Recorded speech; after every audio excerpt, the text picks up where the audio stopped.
it's a good way for you to make sure that you haven't missed anything, for those of you who are going into private practice, okay? What do we know? She clearly has some self-awareness if she's the one who's saying, I know that this isn't right. I'm worried about the way that I'm feeling. Mhm. I'm wondering about her social supports, because she said she's afraid to tell anyone. Good.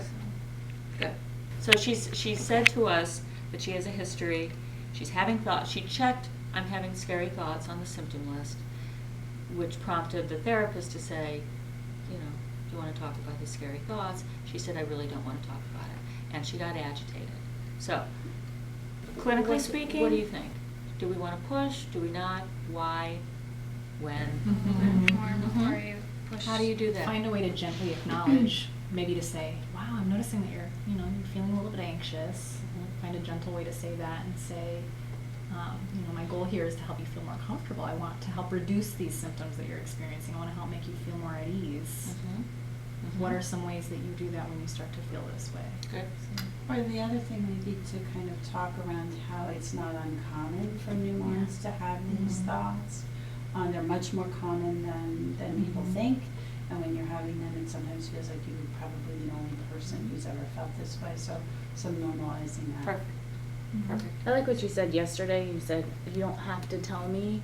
When you're ready to tell me, you can. But when you do, I know you'll feel a lot better. Okay. Yeah. All of that was great. Yes, every single one of those things. That's exactly right. We want to acknowledge the anxiety. We want to normalize it. We want to provide psychoeducation. What are scary thoughts? If it's okay with you, why don't I tell you a little bit about scary thoughts, and we'll just talk about them, and if you don't feel comfortable telling me that that's okay for now, and then provide some, how common they are, how universal, how all new mothers have these thoughts. Again, establishing that notion that you think you're the only one that's ever had this before. I hear it with every single person that comes in here. So what you're telling me isn't scaring me.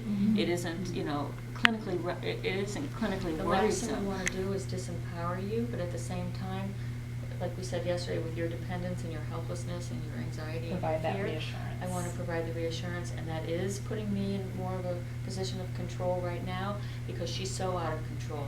She's so out of control. Everything is so chaotic and unpredictable.